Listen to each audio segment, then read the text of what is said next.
Assalamualaikum warahmatullahi wabarakatuh. Kembali lagi di channel Mustafa Ihsan. Perkenalkan, nama saya Mustafa Ihsan dengan NIM 2111020024 dari kelas Sejarah Peradaban Islam A semester 4 Fakultas Adab dan Humaniora Universitas Islam Negeri Imam Bonjol Padang. Nah, kehadiran saya kali ini akan membahas sebuah situs yang sangat bersejarah yang bernama Situs Bongal.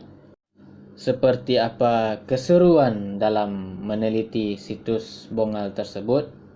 Maka dari itu, ikuti video saya dari awal sampai akhir. Situs arkeologi Bongal merupakan sebuah situs yang terletak di Bukit Bongal berketinggian 324 meter di atas permukaan laut. Situs ini terletak di kawasan Desa Jago-Jago, Kecamatan Badiri, Kabupaten Tapanuli Tengah, Provinsi Sumatera Utara.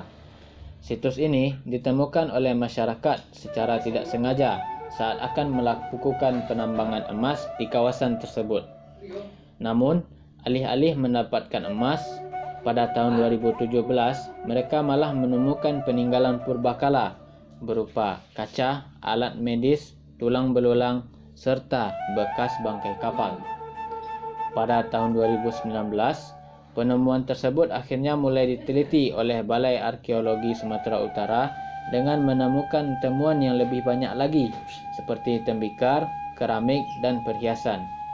Mulai dari tahun 2019 tersebut, tim Balai Arkeologi Sumatera Utara bersama masyarakat mulai menaruh perhatian yang sangat besar terhadap situs ini, sehingga dalam rentang waktu beberapa tahun tersebut sudah mulai dilakukan penelitian serta ekskavasi di beberapa titik penemuan tersebut. Penelitian yang dilakukan selama beberapa tahun tersebut pada akhirnya membuahkan hasil berupa bukti-bukti peninggalan beserta data-data dan deskripsinya yang dikumpulkan dan dipamerkan dalam suatu lokasi yang bernama Museum Pansuri Situs Bongal, Kabupaten Tapanuli Tengah, yang berlokasi di tepi pantai Hadjorah beberapa kilometer sebelum lokasi penemuan benda-benda bersejarah tersebut ditemukan.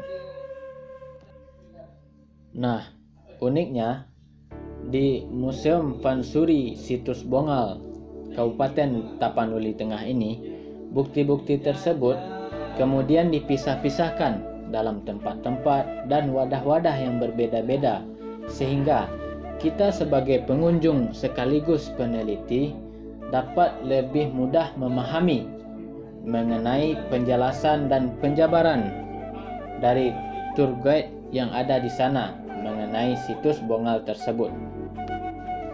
Temuan pertama yaitu Arca Ganesha. Arca Ganesha ini ditemukan pada tahun 2001 dengan kondisi yang tidak utuh lagi. Arca tersebut terletak dengan posisi duduk di atas Padmasana dengan ukuran rentang bahu 40 cm, lebar pinggang 20 cm, rentang lutut 42 cm, tinggi figur 42 cm, dan tinggi keseluruhan 76 cm. Penemuan Arca Ganesha ini semakin memperkuat dugaan bahwa sebelumnya di lokasi ini terdapat pemukiman dan persinggahan bagi para pelaut. Temuan yang kedua yaitu perkakas kedokteran. Perkakas kedokteran ini ditemukan pada tahun 2017 dengan kondisi yang masih utuh namun sudah berkarat. Temuan ini berupa jarum, garpu, sendok, dan wadah medis. Selain itu, ditemukan juga sebuah kitab medis berbahasa Arab yang diduga dibawa oleh para pelaut dari Arab yang singgah ke Bongal. Penemuan perkakas kedokteran ini semakin memperkuat dugaan bahwa memang pernah ada yang singgah di lokasi ini pada zaman dahulu. Penemuan yang ketiga yaitu fragmen kaca. Fragmen kaca ini ditemukan pada tahun 2017 dengan kondisi yang sudah mengenaskan dan tidak berbentuk lagi serta sudah pecah. Temuan ini berupa pecahan keramik, pecahan guci, dan pecahan ornamen yang lainnya. Setelah ditemukan, diketahui bahwa fragmen kaca ini merupakan alat yang digunakan oleh masyarakat dalam kegiatan sehari-hari bagi masyarakat yang pernah tinggal dan singgah di sana. Temuan yang keempat yaitu manik-manik.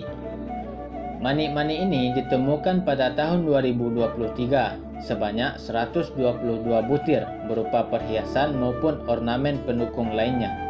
Manik-manik ini ditemukan dengan kondisi yang masih utuh dan masih sangat bagus, yang sangat berbeda dengan temuan sebelumnya yang sudah rusak. Temuan yang kelima yaitu koin-koin. Koin-koin ini ditemukan pada tahun 2012 sebanyak 20 butir dengan bahan yang berbeda-beda pula. Ada yang emas, perak, dan perunggu. Temuan ini ditemukan dengan kondisi yang masih sangat bagus dan masih sangat baik.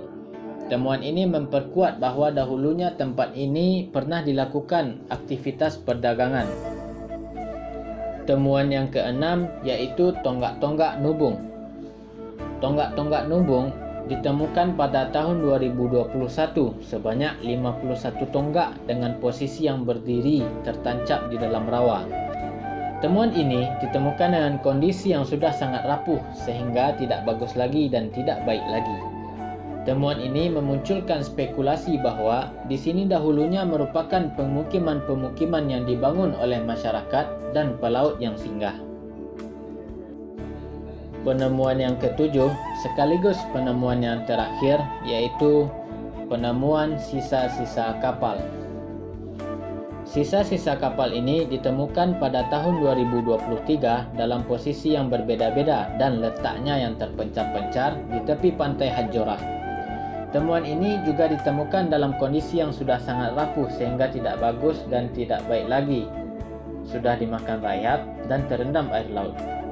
Temuan ini berupa lumbung kapal, setir kapal, tali kapal, dan perlengkapan maritim lainnya. Temuan inilah yang menjadi pendukung utama spekulasi bahawa daerah ini merupakan lokasi persinggahan dan pelabuhan pada zaman dahulunya. Nah, dari beberapa bukti di ataslah dapat kami simpulkan beberapa hasil. Yang pertama yaitu diketahui bahawa pada zaman dahulunya antara abad ke-5 sampai abad ke-6 Masehi, situs Bongal ini merupakan pusat pelayaran di pantai barat Sumatera yang dilengkapi dengan pemukiman dan tempat persinggahan bagi para pelaut dari seluruh dunia. Selain itu, diketahui juga bahawa situs Bongal ini pada dahulunya merupakan pusat perdagangan di pantai barat Sumatera dengan bahan dagang seperti rempah, fragmen, emas, dan yang lainnya. Sudut pandang saya ini diperkuat juga dengan banyaknya ditemukan ornamen beraliran Timur Tengah, Cina, Eropah, dan bangsa lainnya. Akan tetapi, sejauh ini menurut masyarakat di sana yang saya wawancarai, pengaruh yang paling kuat dalam peradaban Bongal pada abad tersebut adalah pengaruh Timur Tengah. Sehingga didirikanlah Museum Pansuri Situs Bongal sebagai balai penelitian situs arkeologi Bongal bersama Balai Arkeologi Sumatera Utara dan Sultanate Institute sebagai lembaga yang paling peduli dan menaruh harapan besar terhadap situs ini. Pada perkembangannya hingga saat ini, situs tersebut lebih terkenal dengan interaksi masyarakat Bongal dengan pelaut dan pedagang Timur Tengah yang melakukan aktivitas selama beberapa waktu dengan meninggalkan bukti-bukti yang jelas seperti yang saya paparkan di atas. Mungkin sekian yang dapat saya sampaikan. Mohon maaf atas segala kekurangan dan kekhilafan dalam video ini. Terima kasih atas segala perhatiannya. Semoga video ini bermanfaat bagi kita semua dan bagi saya sendiri.